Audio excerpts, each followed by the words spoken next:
I thought I could have a happy family, but the moment I found out I was pregnant, all the beauty was torn apart. To protect my child, I had to choose to leave the man I loved, heading to an unknown place. Is it for her safety, or is it my own heartbreak? Chapter 33. This morning in Grant's bed, I woke up alone. He had already left for the day. It wasn't unusual for Grant. He is an alpha and he does have duties. However, Sean appeared during midday to deliver up the crib, changing table, cupboards and armchair we purchased as well as other things. Sean also gave the message from Grant if I was to try and assemble anything by myself. He would make Abby babysit me all day. I decided to go find Jeff, but when going to my room to find him, he wasn't there. A little worried, I went to look for him, but considered he wouldn't have gone far. Half an hour later, with sore feet and ankles, I decided to give up looking for him and look for Grant instead. But how ironic it was to find both the men I was looking for in the same room, Grant's office. However, they weren't alone as I carefully walked to the door to listen to what they're saying. I have a horrible habit of eavesdropping. Look, I don't feel comfortable talking to you without Brooke, I hear Jeff say, sounding skeptical. My first instinct is to barge in, but I wait and listen. I hear Grant sigh. Brooke doesn't need to know about this. I don't want to add any other unnecessary stress to her right now. Yes, but Jeff states with a sigh. I've known Brooke longer than you have, and if you keep something as big as this from her, she isn't going to take it lightly. Just answer the question. I hear Raina say, clearly losing her patience. What else do you know about Tess? There is a long silence before Jeff speaks up. Probably not enough for your plan. I knew this was a waste of time. Abby grunts, and I start to move as I hear her walk into the door. Hang on. You didn't let me finish. Jeff protests and I hear Abby halt in her steps. I might not know enough. That doesn't mean I can't get more information from other people working there. My sister works undercover there. She has trouble as it is getting information at her position. Abby explains, doubt evident in her voice. My mind is buzzing with questions at this point. Why do they want so much info on S? Oh, what are they trying to do? Well, if you remember me explaining in the car about the old organization Brooke and I worked at, you'll remember me saying that we had a chose. S. Or we were on our own. Jeff recaps them. I have friends there. People who are more loyal to me than S. Oh, because the only reason they joined them was to get a weekly paycheck. Our plan is take down S. Oh, Grant says. How can we trust people if by doing this we take away their weekly paycheck? I stop for a moment, holding in a gasp. They're planning on taking down S. Oh, and Grant thought it best not to tell me. I'm hurt that he would keep it from me. But of course I am being hypercritical when, if he finds out the truth from me, he would just be as hurt. I'll be careful. I have a couple in my mind that I know I can't trust. Jeff says, that playfulness in his voice. How about you? You're going to need more people or werewolves or whatever to help you with this. We've allied ourselves with some of the packs around New York. They're willing to help take down the base in the city. And what about the other main base in the middle of nowhere in Nevada? Jeff adds. I notice the curiosity in his voice. The desert packs, they are going to deal with it. We'll have to organize a synchronized attack, so either way they'll have nowhere to run. Grant says, to my horror, I have leaned forward too much near the doorway that when I pull back the floorboard under me squeaks. So I have a mini freak out and pretend to keep walking along, as if I had just walked up their stairs and I am heading to Grant's apartment. I get to the door about to open it when I hear my name. Brooke, Grant says, stepping out of his office and closing the door, but keeping his hand on the handle. He defiantly didn't want me to know what was happening in there. Hey. I force a casualness into my voice. I was just going to make a late lunch. Do you want to join me? Grant smiles and nods. Yeah, just give me a few minutes, I just have to wrap up some paperwork. He lies and I force myself not to get overly annoyed by it. I just smile. Sure, see you in there. With that he walks back into his office and I let out a huge breath leaning against the door. Why must everything be so complicated? I couldn't sleep. My body felt heavy and tired, but my brain was more alive than it has been in a long time. I should feel extremely comfortable with Grant nestled up against my back with an arm around my waist as his hand is sprawled out over my belly. I should feel safe and cozy, but I can't. I carefully remove Grant's arm around my waist. He stirs slightly in his sleep, but he doesn't wake up as I manage to get out of bed. I put on of Grant, goody to keep my warm as I walk out of the room, tiptoeing the best I can past Raina's room to the kitchen. I look through the cupboards and the fridge but find nothing. I sigh hopelessly as I decide to walk down the dreadful flights of stairs to main kitchen at the bottom floor. I want some comfort food. Peanut butter. I walk into the pantry, about to sit down on the countertop as I normally do, but get a heart attack when I have to walk past the fridge. The door is open and a figure pops up on the other side, making me nearly scream. To my agent extraordinaire, webnovel. Heartfelt thanks for your unfailing patience, enthusiasm. I cry out, putting a hand over my heart as if it would calm down its rapid beating. Caleb seems startled too, but not as much as me as he takes out the carton of milk. He closes the door, giving me a confused look. Although some harshness is still there in his eyes, I let out an angry sigh as I keep walking, but find myself stopping halfway to the kitchen exit. You know what, Caleb, whatever reason you hate me, I'm sorry. Have a nice life. I know what you did. I stop in my tracks, turning to face him. His expression is stern. That night in vaults. I knew you weren't there by accident. My heart rate picks up again, hammering itself on my rib cage. It's almost painful. I take a stealing breath in hopes it would calm me. How do you know this? Caleb goes to sit on one of the chairs at the countertop, and he shifts his eyes to the one opposite him as an invitation. Not having much choice, I slowly approach him. When I was captured by S.E.R. Oh, some old dude couldn't help but gloat on how Grant had been so easily distracted by a pretty girl. Caleb starts, and a shiver runs down my spine. The old dude must have been Mr.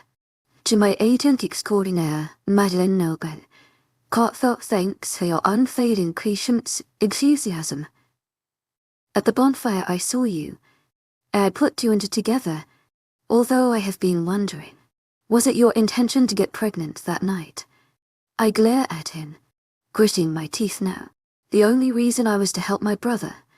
Caleb seems surprised by this. I was hooking up with a guy going to help. I had no intention of hooking up with Grant that night.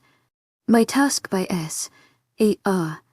was to distract him in order to get to you.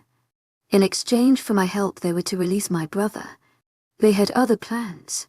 Caleb sits silently. I wait for him to lash out for what I just admitted of doing, especially to him. Who was your brother? Caleb breaks the silence. Jordan, I state, before my anger flares again. And he wouldn't be locked up there in the first place if you hadn't stolen all his money. Caleb furrows his eyebrows. What are you talking about? That was our pack's money. He stole it from us. My heart sinks at that statement, and quite weakly I say, I don't believe you. That money was for our pack to be able to expand, build small homes for the families here, and thanks to your brother somehow finally tracked down where all the money went and stole it from a secret account. My head is hung low in shame. Here I was thinking these people might have been the reason for my brother's imprisonment, but I was wrong. He did the criminal charge of stealing, and I had kept it hidden, which makes it worse. It my self-pity I hadn't noticed Cale get up from his seat heading out of the kitchen. Wait, I exclaim, and he turns to me, letting out a sigh. You've had 6 months to tell Grant who I really am. Why haven't you? How could I? Brooke, Caleb says sadly. He hates us. Woe with everything he has. And if he knew, I know that it would crush him from the inside out. These past few months he's changed. He's beginning to trust people, see a better future for himself. You and that baby brought that side out of him again. I didn't want to be the one to take it away. But now I'm going to take it away from him. Aren't I? I say, looking up at Caleb. He smiles sadly at me, knowing what I mean before he heads out of the kitchen. Only have one other thing to do now. Chapter 34. It was late afternoon when Grant whisked me away from the pack house to the lake at which we had Lily's birthday party. It was also the place we had our first kiss after I had embarrassingly fallen into the lake. He had bought a small bag with some fresh-made sandwiches as spontaneous picnic. However, all the smiles and laughs I pulled weren't real, as the conversation with Caleb last night kept replying in my head. He knew all along what I had done but kept it quiet. Part of me is grateful. The other part kind of wished he had told him. Not so he looked like the bad guy. No, just so the band-aid could have been ripped off quicker and I would not have dug myself so deep it's going to be 10 times harder to get out of this one. The conversation was light and airy. The way I liked talking with Grant, as it seemed life was a bit easier with him. The serious stuff becoming simpler to deal with. So Annie said she wanted to talk to you. Grant informs me. And I quirk an eyebrow. Did she say what about? Something about a birth plan. He says, taking a sip from his drink bottle. My face falls. Birth plan. Something Annie has been nagging me about for a while now. In my stupid attempts to not think about the inevitable, I kept putting it off though. I whisper, my mood declining, having to think about childbirth. Hey. I feel Grant's hand cupping my cheek. I look up to him, a raw emotion of compassion and caring in his eyes. I'll be there. I've read about some of the support strategies a partner can do during labor in that book of yours. A sad laugh comes out of me, and I hadn't realized I had started to cry as a tear goes tumbling by my cheek. Grant's thumb brushes it away. He is clearly puzzled now as to my change of mood. Why are you crying? He questions. I raise my hand to rest on top of his, savoring his warmth on my cheek. Because I'm a terrible person, I murmur loud enough for Grant to hear. He sighs in response. Brooke, no. I cut in bluntly. Just let me get this out. I take a look at Grant, his eyebrows furrowed to the point where they are nearly touching. His lips form a line of concern. I've lied to you. About. Grant drags out. I take a shaky breath before I say the one thing I have dreaded since I saw him again on the front porch after my majestic rescue. The night we first met. Grant stays quiet as the story tumbles out of me, like a never-ending rock slide. A year and a half ago I was out on assignment when I got a call from my stepmom. My dad had collapsed, and when I got there he was diagnosed with a rare form of cancer. It wasn't like how it affects humans. Some form that attacks the elements in a werewolf's blood. He tried chemotherapy, but it wasn't doing anything as it was intended for a human body, not a werewolf. I have to pause. Remembering my father gives me heartbreak as I had loved him so much. My younger brother, Jordan, he was looking for anything that could help our father. One day he came to me and said he had found a research organization that has the necessary equipment to help find a cure. I told him it didn't seem right, but he went to New York anyways. And I didn't hear from Jordan. And after I had faked my death and left my job, I went looking for him, going straight to New York. The organization he was now working for exchange for a cure, was S. Oh, but it was too late. My father passed away before any progress was made, but those worthless people made sure that my brother still had to pay for all the time and equipment used, and so he stole money from your pack. Although Caleb stole it back, and they took my brother away and kept him locked up because he failed his deadline. I bite my lip, tears leaking out of my eyes, as I fear for telling the next bit of my story. So one night I broke in, armed and ready to bust my brother out of there. But I was caught. I would do anything for my family, Grant. I state as if to help him understand what I am about to tell him. I told them I would do anything, and that anything was to distract you that night at Vault so they could capture Caleb to find out where the money was. In exchange, my brother would be freed. But they lied. I am silently crying now as I lift my eyes slowly to Grant. He isn't looking at me, but out towards the lake in front of us. His eyes are glued to the water, and I can see the tension clenched between his jaw. The betrayal is written all over his face. I go into a helpless scramble after that. I had no intention of it going that far that night. I didn't mean to use you. Stop. It's a cold word that leaves his lips and freezes my heart. My hands are shaky as his head cranes to look at me, and he laughs. A sad cursed laugh that has my cheeks flushing. It was always going to be too good to be true. I stay silent as he chuckles bitty again before the hurt returns to his face, his sad smile vanishing. I broke my own rule for you, Brooke. You know, he says as a simple fact. having to see it to believe it. I knew nothing about you. I made myself see what I wanted. Didn't I? I'm still the same person. I try to fend vulnerably, but I am cut off by an angry Grant. Are you? He challenges, his yes blazing as he looks into mine. Because what you just told me changes everything. The Brooke I knew doesn't lie to me. How am I supposed to know now what you told me is the truth or lie? How do I even know that night at Vaults if it was your intention or not to get pregnant? It wasn't, I exclaimed strongly back, beside the scratchiness of my voice from crying. And I try and make him see sense, even though I know I am doing it in the wrong way. Well, I heard you in your office yesterday. You weren't doing paperwork but using Jeff to help you take down S. Don't you dare try and switch this around, Brooke. The volume he raises his voice has me clamping my mouth shut and shivering. I hid that information from you to not stress you out and the baby. You hid this from me for your own selfish reasons. I was only trying to help my brother. I whimper. Well, guess what, Brooke? Grant says in a mocking tone. Cared a biz like my brother. And the fact you willingly helped Tess, well, knowing who they are to torture him, makes me sick.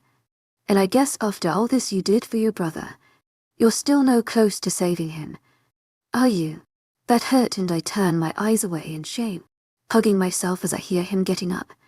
My eyes dart to him, and all I can muster in a sad plead is, please. I can see his muscles rippling in anger, his eyes shifting from the pale green to a bright yellow. I can see him trying to contain himself. I'm going for a run before I do something I know I am going to regret. With that he walks away to the border to the forest across the opening, not turning back as I see him shift, running and leaving me alone on the bank by the lake. And I cry, cry and cry, cry until I fall asleep on the grass from exhaustion. Chapter 35. My back aches as I wake up. I had completely forgotten where I was as I managed to sit up and watch the lowering sun in the horizon. I had also forgotten what had happened or why I had fallen asleep near the lake to begin with. But when it does come flooding back, I wish it hadn't and I had stayed asleep. I knew Grant's reaction wasn't going to be good, but it was worse than what I would have thought. Who was I kidding? Of course it was going to be that bad. It would result to him leaving me in the middle of the forest. A kick from my baby drags me out of my thoughts as I subconsciously place a hand on my belly, giving it a rub. I still got you, Munkin. I whisper, another lonely tear running down my cheek. I thought I would have run out, but clearly not. Not wanting to face the pack house, I decide to go for a long walk.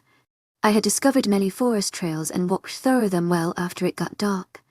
It gave me time to think as well as chicken out from having to go face the music. What seemed like hours later, my feet and legs hurting, I arrived back at the pack house. Quietness was surrounding it, which was odd considering it's more lively most of the time. Walking up the porch steps, exhausted, I planned on going straight to my room and back to bed. But walking past the living room to get to the stairs, I see Abby and Annie huddled together on one of the sofas. When spotting me, they both get up, relief washing over them as they scramble to me. Brooke, oh my gosh. Thank God you're okay, Annie says as she gives me a tight hug, pulling away but keeping her hands on my shoulder, looking me up and down. I, on the other hand, am completely confused as to why she is so happy to see me. I'm fine. My voice sounds awful, which causes Abby to give me a pointed look. What happened? You look and sound like crap. Abby comments, and I am too tired to either laugh or scowl at her. Annie, however, gives her a pointed look. Sorry, I'll just go inform everyone the search party is off. To our agent extraordinaire, Madeline Noban, heartfelt thanks for your unfailing patience, enthusiasm. My eyes widening in surprise. Abby guilty smiles as she walks around me and out the front door. Brooke, you've been gone for hours. When Grant came back and we told him you hadn't come home yet, he full-on freaked out and sent everyone to look for you. Are you sure everything's okay? Still too tired to have a reaction to that. I shrug. I just went for a walk, and now I am going to bed. With it I walk past Annie and head to the stairs.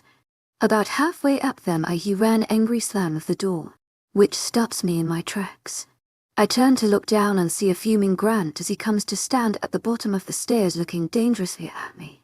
Was this some stupid way to get back at me? He comes straight out with it. Harshness goading his words as everyone watches. What? Not understanding him. I left you out there so you decided to go missing, potentially just to make a big deal.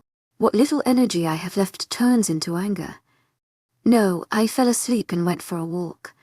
I didn't mean to cause a scene. You fell asleep in the middle of nowhere, and went for a walk at night in the forest. Do you have no concern for our baby you're currently carrying, for the danger you put the child in? Not wanting to agree he's right. I clapped my hand on the railing. Well, I'm sorry you decided to leave my pregnant self in the middle of nowhere. Now if that's all you wanted to yell at me about for today, I think I am going to go to bed. I wait as I see Grant glaring at me, but he doesn't say anything as I let out an angry and tired sigh as I turn around and head back up the stairs. My heart feels like it's breaking into a million pieces. I had forgot the arrangement I had made with Jeff when I walked into my room. He was sitting on the end of my bed on the phone when I walked through the door. If I had any energy left, I would kick him out. He spots me before he goes back to the phone call. Yeah. Sorry, Mrs. Rhodes, but I am going to have to go. He says, eyeing me. He's talking to my stepmom. Right now, more than anything, I want to snatch the phone from him and talk to her. But I would be putting her in danger if I did that. I will give you an update soon. Brooke was always good at hiding. I'm sure she's fine. Jeff reassures before nodding. Yep, bye. I go to sit next to him. I let out a heavy built-up sigh. Jeff hangs up and looks to me. You told him. All I can manage is a nod before I am crying again. How 1 minute he was looking at me with such care and the next was as if he wished I had never met him. Brooke, he whispers and slings an arm around my shoulder, as I cry on his. I don't know how long I sat there as Jeff tried to comfort me. When I finally pull away, a desperate thought comes into my head. Can you take me home? Jeff goes tense, looking at me confused. Brooke, you can't go home. Yes, I can. I sniff, annoyance in my voice. I can live in California with my stepmom. I can be away from the danger of S. You're obviously overtired, Jeff states. And you haven't thought of consequences. Firstly, there's the matter of S. Finding you and your mother if you leave. Secondly, you're pregnant and I don't think Grant will react well to your departure. Of course he's right. Like he always used to be. I feel Jeff get off the bed and I look at him to see him wearing a sad smile. You can run and hide from this one, Brooke. Maybe a year ago when things were different, but your situation has changed. All I managed was nodding to sniff. I try drying my eyes with the back of my sleeve as Jeff approaches the door. Where are you going? He drops his hand from the handle. You'll probably want some space tonight. I'll go crash on the couch downstairs. Realizing my new living arrangement again, I forced back the tears that threatened to spill. All I manage is a curt nod, before a good night and Jeff leaves the room, and I fall back to sleep. Alone. Chapter 36. I was mopping in my bed for a few long hours of the morning into the afternoon. I was exhausted, but the main reason I wasn't going downstairs was because I was afraid to.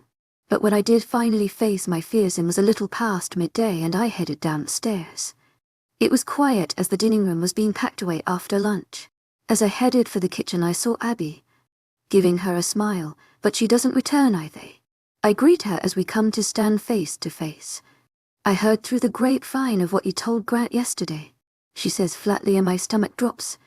Abby, I honestly didn't know what I was going to say before she cut me off. Please, Brooke, Abby says with the roll of her eyes. Normally a playful gesture turns to be harsh.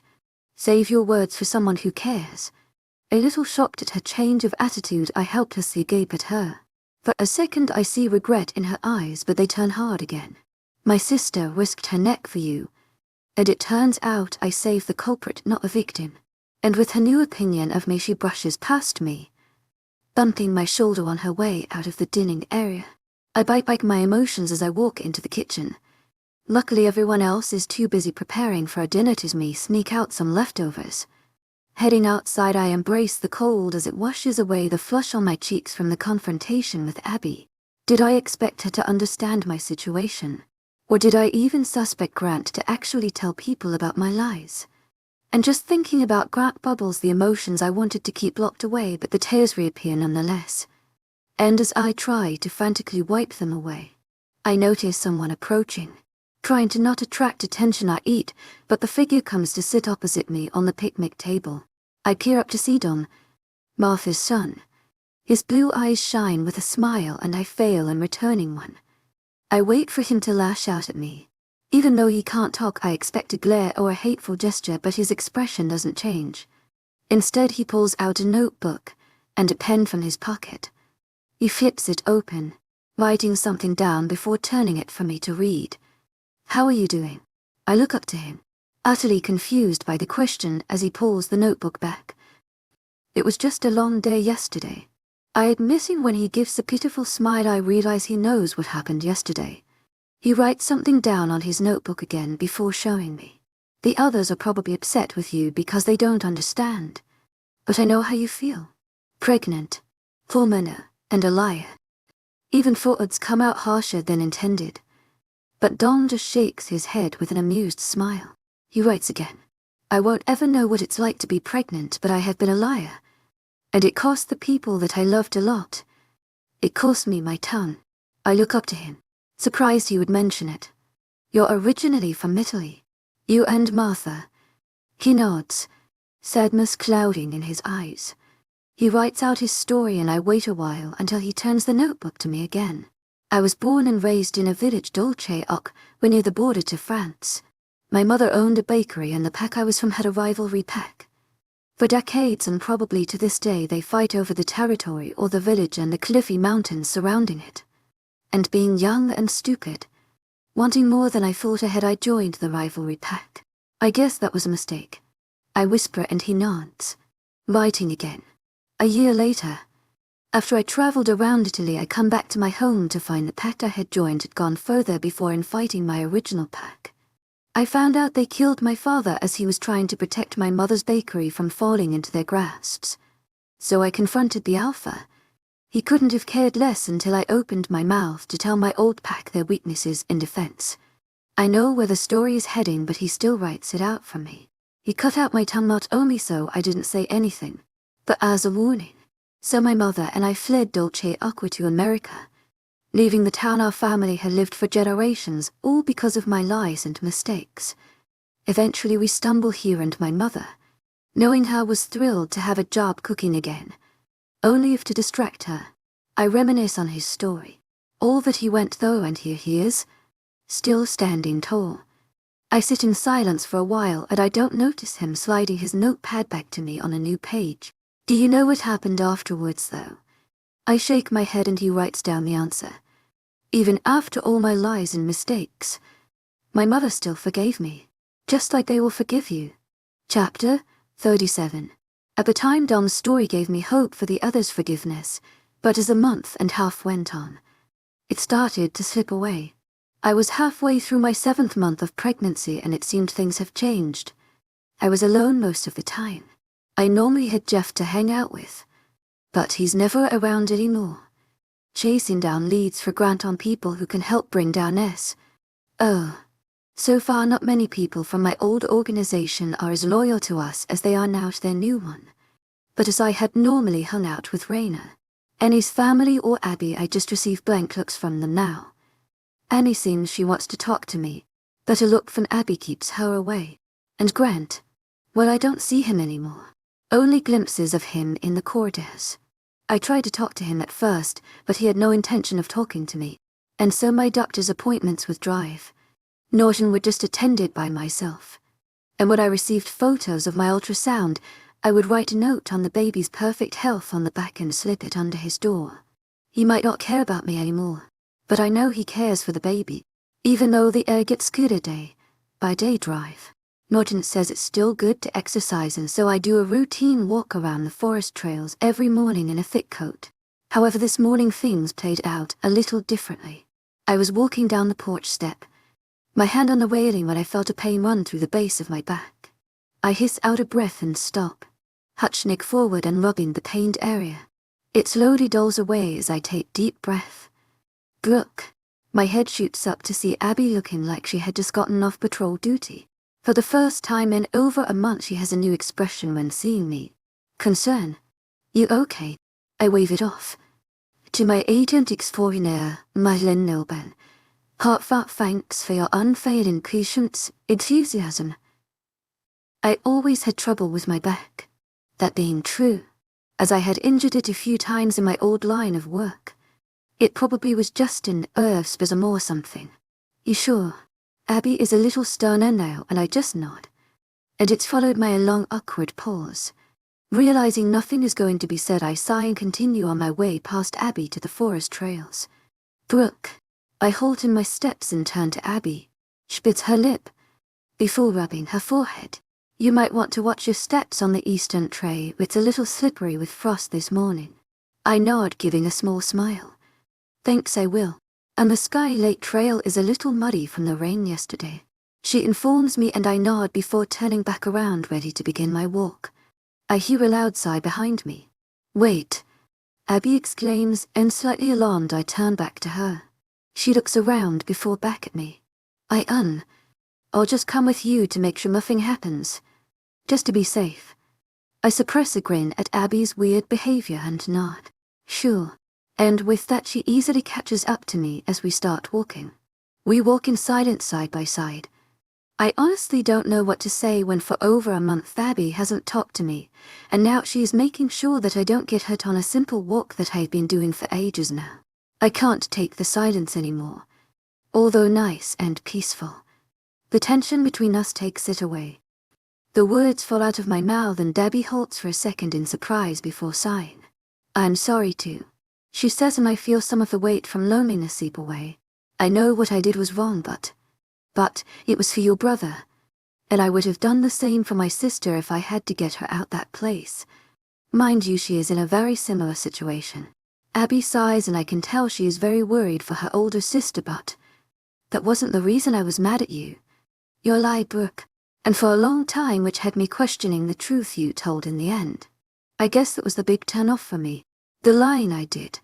If I had just told the truth, would I be rejected by Grant? Would our future been different? To my agent extraordinaire, webnovel. Heartfelt thanks for your unfailing patience, enthusiasm. I genuinely had no intention of sleeping with Grant that night. I got drunk and somehow landed in this situation with the only intention of saving my brother from his own stupidity. And now I believe you. Mainly because the only reason you would be attracted enough to hook up with Grant, besides his looks, if he had too many dry whiskeys, if you know what I mean. Otherwise he's no fun. Abby exclaims, but it doesn't really bring a smile to my face. Abby winces. Too soon. To my agent extraordinaire, webnovel. Heartfelt thanks for your unfailing patience, enthusiasm. Still suffering is what I call heartbreak from Grant. Laughing at jokes about him to cheer me up still is more painful than funny. Abby sighs again before I hear her phone beep. She takes it out and reads the message. A smile coats her lips. Curiosity gets to me. Who is it? I ask and she turns to me, putting her phone away in her back pocket. I might have a date tonight. She plays coy and I gape at her. I didn't really see any guy in this pack worthy of Abby's standards to date. And your date is? Abby rolls her eyes. My lips are sealed. Tonight I thought I was going to have a nice sleep, although someone else had other plans. I woke with pressurizing pain in my stomach. Startled at first, I breathed through it, thinking the baby kicked me really hard. It settled again, giving me a minute of peace before it started again. Slightly panicked now, I get out of my bed, switching on the light as I rub my stomach, and put my hand at the base of my back. When it goes, I get up again, heading to the door, being as quick as possible before thinking of where to go. To my agent extraordinaire, webnovel. Heartfelt thanks for your unfailing patience, enthusiasm. She lives in a room downstairs and the least far away to get to. In the middle of my way down the flight of stairs, another pain comes and I stop, holding onto the railing so hard it makes my knuckles turn white as I let out a little groan. Once relieved of pain again, I continue walking and get to Abby's room, thankful to find the light on inside from the cracks above and below the door. Without thinking, in a frightened hurry, I open the door. Abby, holy crap. I have to avert my eyes from a very naked Abby and a very naked Raina on the bed. Doing things. I laugh at myself from a thought I had earlier today. Not seeing any guy in the pack worthy of Abby standards to date. But a girl. Brooke. What the hell? Abby practically screams as she fumbles on the bed. Probably trying to cover herself. But in perfect timing I receive another pain and lean on the doorframe. Hunched forward as I cut my belly. Weariness floods me again in a growing panic. As I fear that I am going to premature labor or having a miscarriage. I think Abby notices too as I hiss out in labored breaths. Brooke, what's happening? I don't know. I just need help getting down to the medical clinic. I say once it passes. The girls leap into action and I turn away as they get changed. I feel Abby approach me. I'll go wake drive. Norton. Raina says, slightly unsure of herself before she leaves the room. Abby supports me by holding my elbow and placing a hand on my back. I did tell you I was having a date tonight. Brooke, that's not what usually happens in a date. To my agent extraordinaire, Madeleine Nobel. Heartfelt thanks for your unfailing patience, enthusiasm. I remind her I hear her chuckle as we walk. Maybe not in your dates. I give her a flat look. Braxton Hicks contractions. Nothing to worry about. A very tired-looking drive. Norton says to me in his nightgown. It was about 10 minutes ago the pain stopped. Are you sure? I am still slightly worried. As I lay on my all-too-familiar bed in the medical wing, Abby sits beside me, hearing drive. Norton's diagnosis makes her roll her eyes in an exhausted manner. Drive Norton manages a small light laugh. Yes, Brooke. Everything is fine. It's very common for women to experience them. It's a sign your body is getting ready to go through labor. Some women don't even feel them. Those women are lucky. I think bitterly. To my agent extraordinaire, Madeleine Nobel. Heartfelt thanks for your unfailing patience, enthusiasm. Sorry to wake you up. I apologize, but he just shakes his head. Absolutely fine. I rather you did than didn't. If you feel these pains again, some women find it help to elevate their legs and drink water. You can stay here tonight or go back to your room if you'll prefer. Good night, Brooke. Good night. I say before drive. Norton disappears out the door and probably back to bed where I will be going soon. I turn to Abby and see her giving me wide eyes, as if hinting for something. What? I question as she glares at me.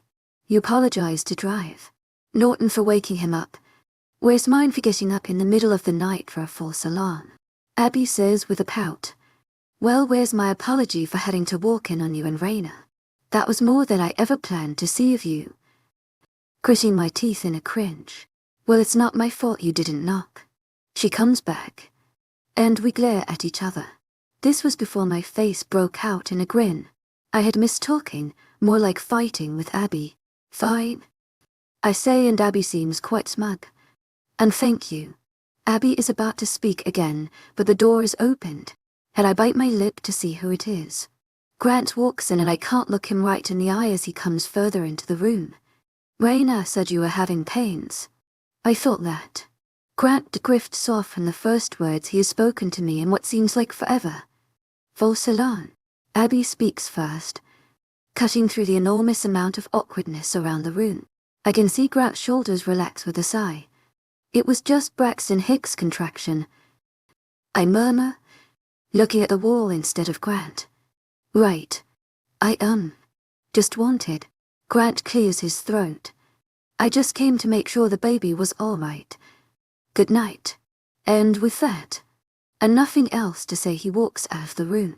I force myself not to be hurt by his words. I made the mistake. Not him. Although it upsets me nonetheless. Do you need help to your room? Abby breaks the saddened silence. I give her a grim nod as she helps me off the bed for some much-needed rest. Chapter 38. Why are you dragging me to Annie's apartment? I question as Abby leads the way through the 4th-level corridor. I don't know, but she said it was important. She informs me as we make it to a door. One swift knock from Abby and it's being opened by a smiling Annie. She ushers us in. Brooke. Annie smiles and I can see she finds it slightly awkward as she was avoiding me for a while. But then last minute she gives me a great big hug. I'm so sorry. I didn't know how to feel after all that. And someone didn't find it right to talk to you. I turned to see Abby pretending not to be there, looking at noting in particular. I shake my head with a small laugh. It's fine, Annie. I deserved it. Don't say such things, Brooke. Annie protests. You were stuck in a pretty tough situation. I just nod with a tight smile before looking around. Her apartment reminds me of Grant's. Not as big, but the layout. To my agent extraordinaire, Madeleine Noble, heartfelt thanks for your unfailing patience, enthusiasm. She does have more homely traits in here, such as photo frames and fridge magnets. So why am I here, Annie? I ask and she smiles, guiding me to the TV and plunking me down on a sofa. She sits next to me. Well, Abby informed me about your forced labor panic a few nights ago, so I have a video that might help you, Annie says, reaching for the TV remote. A video? I question, reaching to the coffee table to see a DVD case.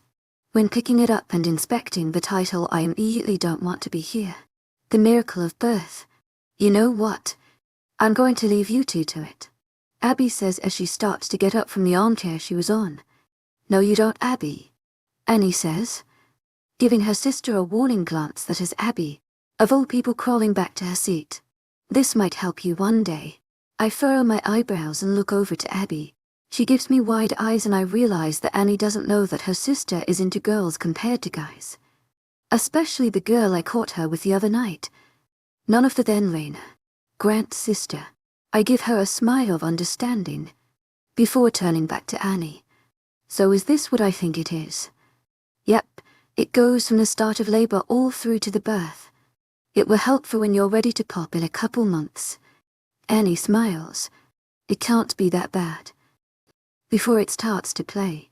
Oh my God, why did they choose this camera angle? I screech as I forgot to close my eyes at the video playing before me. All I can say is seeing the birthing, end of things between the woman's legs isn't making me feel any better. It is no comfort to hear the women's screams. To my agent extraordinaire, Madeleine Noble, heartfelt thanks for your unfailing patience, enthusiasm. You know, I hate horror movies. Abby complains as I see her with her hands over her face. She keeps scissoring her fingers to see if it's over or not. Would you two calm down? This is perfectly natural, Annie says. Somehow she has not taken her eyes away from the screen. How is that natural? I cringe as the lady on the screen is screaming again. I am forced to watch as she pushes the baby out. What is that? It's the baby's head. If you would listen to the voice over, you would know. Annie sounds slightly annoyed, like she's a librarian trying to silence the library. Sorry, but it's hard as the woman is screaming her head off. Abby whines, now blocking her ears as well as her eyes. Annie grumbles, but that is forgotten as I watch the doctor catch the baby as it finally pops out. The video plays some cheesy sappy music as the baby is being cleaned before handed to the mother. Thank God it's over. Abby sighs, removing her hands from her face. Annie starts bickering with her, but I am not paying attention as I watch the video. It's the perfect scene of the woman falling over her new baby, but not alone. Beside her is her husband, just as excited as he kissed the baby's forehead before kissing his wife. That's all it took to feel lonely again, to want that perfect picture as well. Although I know I can't have that. Not anymore. I hadn't realized I was crying until I felt a tear slide from my cheek to fall on my hand resting on my lap. I quickly wipe them away, but I am too late and caught by the two sisters watching me with pity-filled faces. It's going to be all right, Annie whispers before putting an arm around my shoulder, giving me a comforting side hug. It was an hour later I was walking out of an ease apartment from that one-of-a-kind experience. I was ready to go to my room and have a nap, but when I got to the stairs I found Jeff. Hey, you're back. I greet him and he smiles when joining me on the landing. Yep, a few minutes ago. Actually, it's good that I bumped into you. Oh, you miss me. I tease and he chuckles. No, he clears his throat, becoming serious again. You remember Agatha? From our unit. The person rings a bell. Agatha was an agent back in our old organization. She was a skilled one too. I only worked with her a few times on a case. She was mainly situated in Las Vegas when I was mainly in Los Angeles. Yes, what about her? She's willing to help with detailing us on information on this. Oh, she informs me. I am a little surprised she chose to join them in the first place over her own freedom. But I guess she needed the money. I look to Jeff and see his hesitation. I censor Jeff's eyes. Right. She's willing to meet up to tell us the information. But she wants you there at the meet-up. Apparently she trusts you more than me. A little taken back by the request, I shake my head. Are you sure? I mean, I barely knew her. Jeff shrugs. I don't understand it either. My first thought it might be a trap, but I looked into her profile. The only reason she took the job was to be able to support her 8-year-old son. She's probably willing to help for your sake more than anything. To her, your situation could be relatable and all. Jeff, I'm willing to go, but there is one massive obstacle in the way of that. Grant, he's not going to let me go. The whole thing will sound too sketchy for him. Well, there's only one way to find out. Jeff says with some hope. Absolutely not. Grant grits his teeth and I sigh. I knew his answer was going to be that. Even though things have changed between us, I still try and sound convincing and confident when talking to him. But really I would like to hide from the way he is staring at me. Look, I know it seems like a trap, but she seems like she wants to help us. You need the security information she has. If it means I have to be present when she gives it, then it's a risk I'm willing to take. So you're willing to risk your life, and the baby's life? Grant spits out. If it is a trap, which I doubt. Well, what, the baby and me alive then dead? And if you're that worried, then bring back up. I state, agitation in my voice. It seems Grant is stuck. Agatha seems like she is the only person willing to help us when the only way for that is putting me, and more importantly, the baby in danger. The only way this is happening is if we organize the meeting place, preferably one where we are in public. Grant compromises. Jeff nods. The most public place will have to be the Westfield Garden State Plaza. It's in between locations it will work. Grant thinks through the idea, before slowly nodding his head. We will disuse further details later. Grant's attention turns to me. Are you sure about this, Brooke? I nod, determined to bring down S. As much as Grant. They've taken my brother, and the only way to get him back is by destroying them. Chapter 39. Jeff was right. The busiest place to be was the Westfield Garden State Plaza. Everyone was walking around, busy to get to their favorite stores, while Jeff and me tried to act casual and blend in with the crazy amount of people surrounding us. How much longer until we can go to Starbucks? I question, as it seems like this is our fourth lap of the shopping center, and my ankles are starting to appear and hurt. Being pregnant isn't easy, until Grant gives us the go-ahead. How many perimeter checks does he need to do? Jeff sounds just as annoyed as me from what is becoming a high security check on the place. Grant also making the rule that I am not to leave his sight. We've had to walk around the mall this many times so he can do his perimeter check but still see me. Then finally, from what seems like forever, Jeff's phone beeps and we head for Starbucks. When entering, it's busy like usual. Names being called and people bustling in and out of the doors. Doing a quick survey of the shop, I spot the familiar figure of Agatha hunched over at a corner table, sitting alone with her head hung low, a coffee beside her. She's in her late 30s with dyed blonde hair, and still has her fighting figure. Jeff and I walk over. When I pull out a chair to sit down, her head whips up.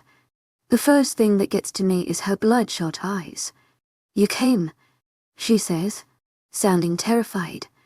Jeff grabs a chair and sits next to me, looking as confused as me at the tone of Agatha's voice. Yes, Jeff says, sternness to his voice. We arranged it. Are you going to tell us what you know, Agatha? But she seems to be in her own world. I was hoping you weren't going to come, she says, and from her expression my heart starts to beat faster. Why, Agatha? I whisper, my own voice shaky. Agatha's bottom lip trembles, her bloodshot eyes becoming watery. They took him. she whispers, her eyes staring at the table. They took my son. I had to do this, they threatened my son. She gets out on the borderline of hysterical. Jeff barks out, becoming overly anxious now. But I know the answer to it when a hand is placed on my shoulder. You looking rather lovely, Brooke. Mr. McCoy's voice sends a chill through me. We've been stood up. Before anything else, I yank the hand from my shoulder, twisting his wrist back, causing him to yelp in surprise. I managed to get up from my chair only to be slapped across the face from a very angry Mr. McCoy in one of his pristine suits I recognize. That's when havoc occurs in this Starbucks. It seems that Grant wasn't the only one who placed disguised people around in the coffee shop, since they are now fighting the other undercover people working for S. The screams erupted as people and workers run out. I see Abby and Raina taking on a few guys at a time, as well as some other people I recognize from the pack. There are no guns used. Seeing how that would cause a bigger scene, I watch as a figure goes flying through the room, and see that the thrower was Grant, but I am taken away from that as a hand claps around my wrist. Mr. McCoy yanks me so hard that I am nearly tumbling down to the ground. Brooke, my name is called by Grant. He's trying to get to me as I am being pulled violently off the midst of what could seem to be a brawl in a coffee shop. But I am lucky as Jeff comes to my rescue, Penguin diving on Mr. To my agent extraordinaire, Madeleine Noble. Heartfelt thanks for your unfailing enthusiasm. I was thankful I was not dragged down with them as I was released, only to have Grant clamp around my wrist and pull me out of the shop. We get out into a chaotic crowd of scrambling shoppers as well as security coming. Grant pulls me to the left until there is a more corridor, which leads to the fire exit steps. We run down them, my feet hammering down the stone steps until we reach the outside. We still run, looping back to the car park, receiving audiobooks, but make it to the large black car we arrived in. I am all too happy to get in the passenger side and catch my breath. Grant races to the driver's side and starts the car. Wait, what about the others? I ask in a scramble as Grant is reversing. They have enough cars here to get out. They can take care of themselves, Grant says, constantly craning his neck and looking through the windows and side mirrors to see if anyone is following us. What about Jeff? And Abby? They will be fine. I knew this was a shit idea, he whispers harshly, finally getting out of the driveway of the car park and out to the roads. I notice when getting out to the main roads we are heading the wrong way. Aren't we going home? Rubbing my stomach as if to help calm myself. And the baby down, for it isn't good for the both of us to be stressed. No, I'm not risking them following us back there. And after that is said, we ride in silence. We pull up to an old ratty-looking motel on the outskirts of New York City. It was sunset and the sky has an orange sherbet color tint. About to get out of the car I am stopped. Stay in the car, Grant says flatly, although with his usual hint of warning. I close the door again as he opens his and goes to the check-in front of us. My worries go out to the rest of the pack that have hopefully escaped the failed plan from an hour ago. Thinking about Mr. McCoy has me gritting my teeth, forcing his old face out of my head. I hate that man, and I have the aching cheek from him to prove it. Grant reappears 10 minutes later with a hotel key in his hand. I get the memo to get out of the car and I silently follow him to across the car lot to the rooms along the downstairs building. Room number 17 isn't as bad as I thought it would be. A bed, bathroom, table, and TV. It's convenient and I become slightly awkward as Grant walks into the room with Moon. Don't you have your own room? Crossing my arms to give myself a hug. Grant looks at me as if I had grown to heads. No, it's dangerous for us to be split apart. I'd rather be here to protect you tonight to find you gone in the morning. About to open my mouth to argue, I close it. Too tired to fight, I head over to the bed, picking my side for tonight. I can't help the soft groan leave my lips as I lay down. Today has been quite an overly physical day for a pregnant lady. The lady at the check-in said there is a Chinese takeout place a street away. Have any preferences? Grant asks, trying to sound polite but coming out more gruff than indented. I'm not hungry, I whisper. An agitated sigh is the response. You need to eat, Brooke. You didn't eat much this morning because you were nervous. I shift my head to look in. I didn't realize you were monitoring my food intake. Agitation in my voice fueled by another mood swing. Grant glares back at me. I do it for the baby's health. Not yours, is what I felt like he was going to end it with, but probably stopped himself. He hates me. He hates me. Not in a mood to argue, I compromise. Fine. I'll eat whatever. Just let me rest first. Grant doesn't say anything in reply, and in a few minutes I fall asleep completely drained from today. I wait to the low hum of the TV playing. I carefully roll over to see Grant at the small round wooden table in the corner eating what smells like Chinese food. It takes me a moment to be able to get up from my oversized stomach, but when I do I walk over to Grant. He sees me approach. I got a few things. Pick what you like, he says before going back to eating. I grab a fork, being useless with chopsticks, and go for the classic Singapore noodles. The hard bit comes next as I pull out the chair opposite Grant and figure out how to sit down. Being pregnant and trying to sit in a low seat takes time, as I have to carefully squat my knees and do what could be described as a slow descent from my bottom to meet the seat. I sigh as I manage to sit and look up to see an agitated Grant looking at me, his honey chicken half wide to his mouth. Tu es agent extraordinaire, Moyen Nilban. Heartfelt thanks for your unfailing patience, enthusiasm. You're blocking my view of the TV, he states densely, and I let out a massive sigh. I put down my Singapore noodles and fork into the other time, consuming process of trying to get up. Brooke, just sit. Grant sighs and I him before relaxing again. It was less painful watching the end of Titanic than you're sitting down. I don't know if it was a joke or not, but it grated on my nerves. Well, when you're the size of the Titanic you can judge. You're not the size of the Titanic, Grant says flatly before slyly adding, although you did make a mess of things in the end, didn't you? I don't have to be smart to know the double meaning to that sentence. Anger disappears and sadness and guilt consumes me again. I told you. I whisper. I did what I did for my brother. And what you did nearly got my beta killed. Grant says, and I look to him. He's mad. It also succeeded your plan of getting pregnant with my child. I slam my hand on the table, startling Grant with my aggression. I had no intention of getting pregnant that night. My task was to distract you, and all I planned to do was talk. When my phone went off at 3 o'clock in the morning, that was my signal I could leave. But if I remember correctly, you were the one that wanted me to stay. It seems that statement gets through to Grant. Crossing his arms and looking away, he says I was drunk. So was I exclaim, and I can see him gritting his jaw down firmly. You're mad at me because I lied to you. I know it was stupid and I should have come clean, but the emotions swirl within me and they come rushing out. For the first time I was part of a pack that didn't see me as an abomination or a stupid halfling. My whole life in my old pack they tormented me for who I was. And with your pack I felt like I belonged. I was afraid of losing you. Grant doesn't look at me, his eyes are glued to the wall, and I push down the tears threatening to spill from my eyes.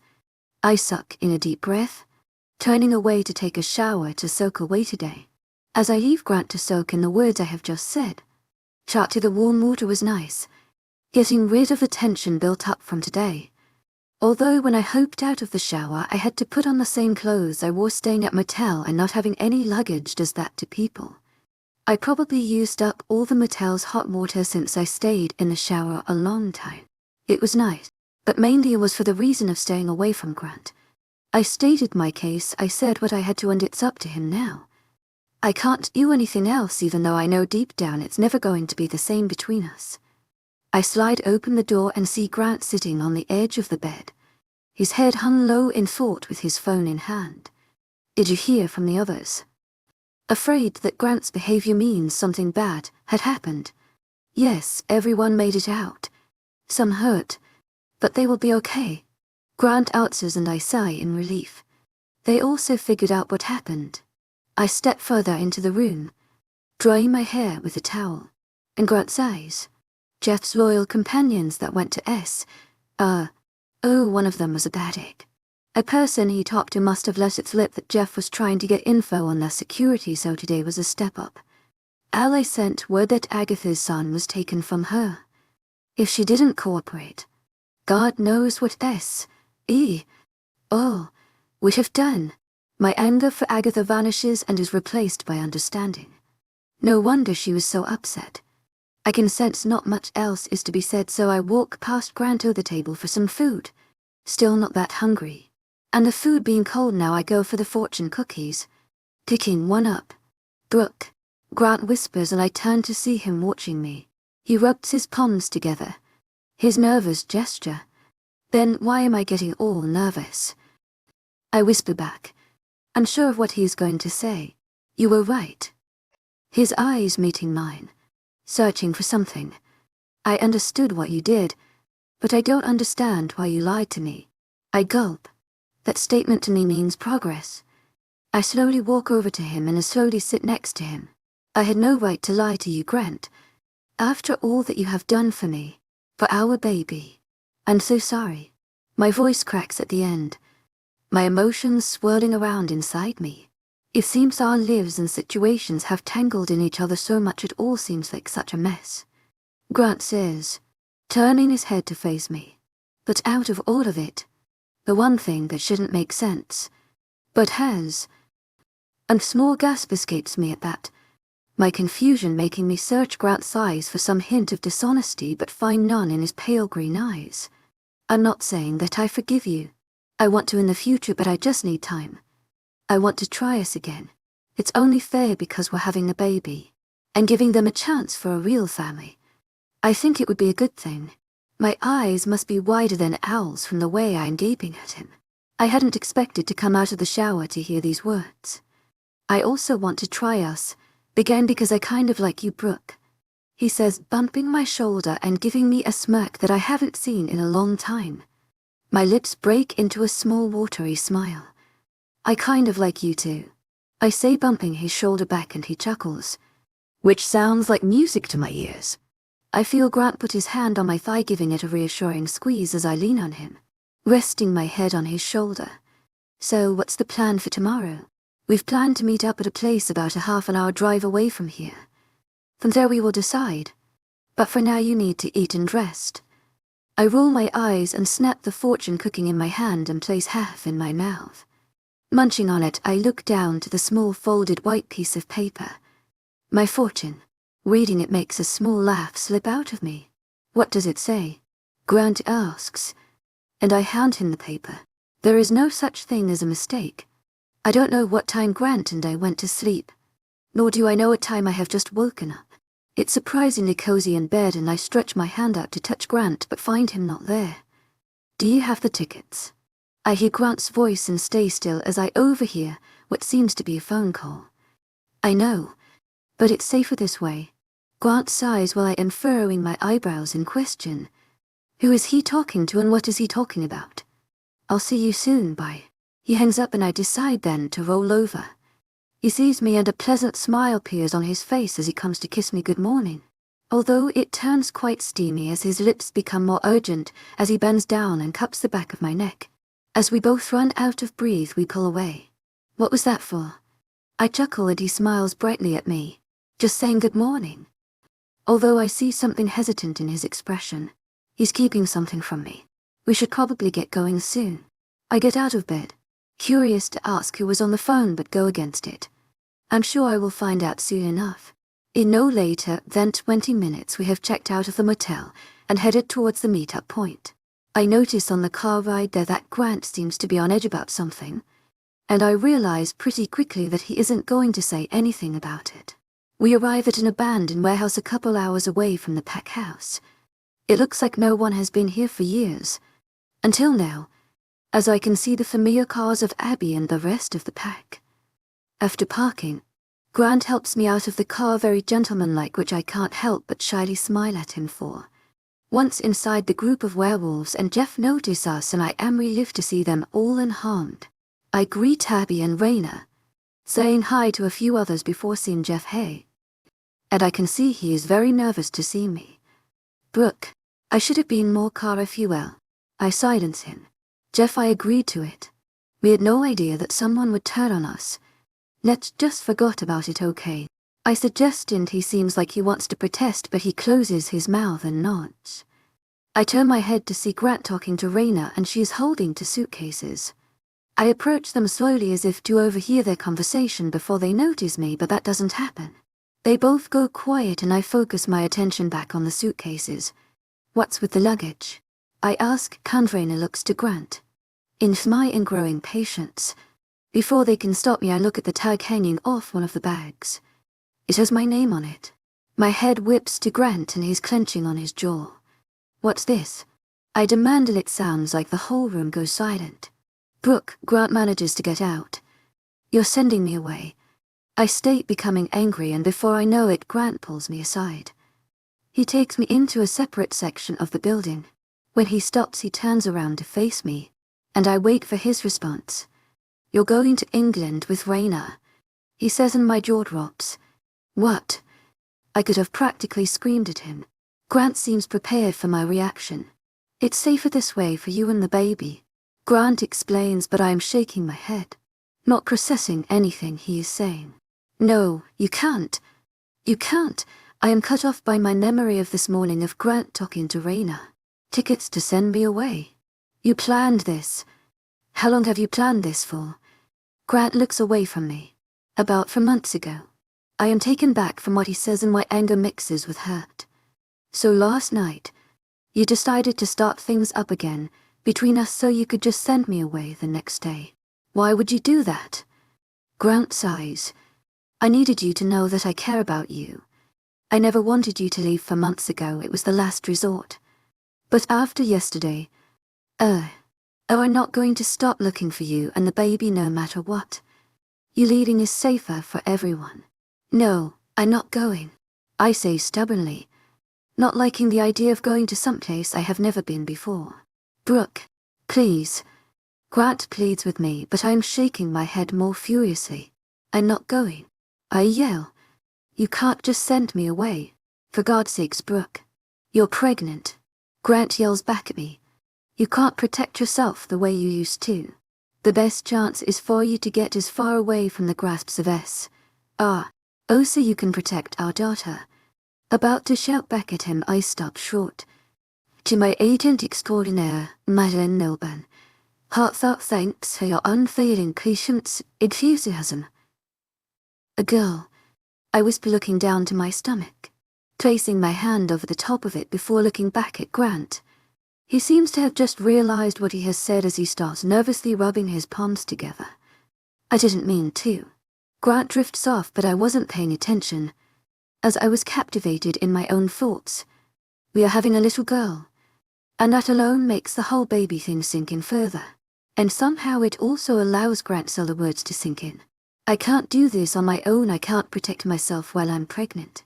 A sense of helplessness in this situation starts to kick in, and I find myself starting to cry. Please don't make me go. My voice cracks into a sob. The next thing I know, Grant has walked up to me and wrapped me in a hug. I cling to his jacket as if I didn't have to let him go. I don't want to do this, Brooke, he whispers in my ear, rubbing his hand up and down my back. I thought I could protect you from all this, but I can't, and I don't know what else to do anymore. And I realize that maybe Grant is feeling as helpless as me in this moment. I pull away slightly and Grant uses his thumb to brush away the sticky tears on my face. Where would we go in England?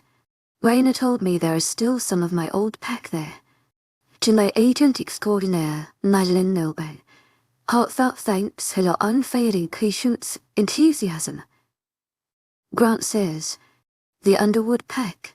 Yes, my auntie and uncle will be happy to take you in. Having a little shadow baby around will certainly improve the pack's mood. Grant tries to sound happy about the idea himself, but it doesn't work. How long would I be gone for? I ask the dreaded question, and when I am met with silence, I know Grant doesn't know the answer to that either. His hands move down to rest on my belly, rubbing his thumbs in circles over the stretched skin. It would have been nice to have a family again, he whispers, sadness seeping out of his voice from that fact he is sending his only sister and child away, leaving him alone once again. I tilt my head up to meet his lips, and this morning when Grant kissed me, he wasn't kissing me good morning, he was kissing my goodbye.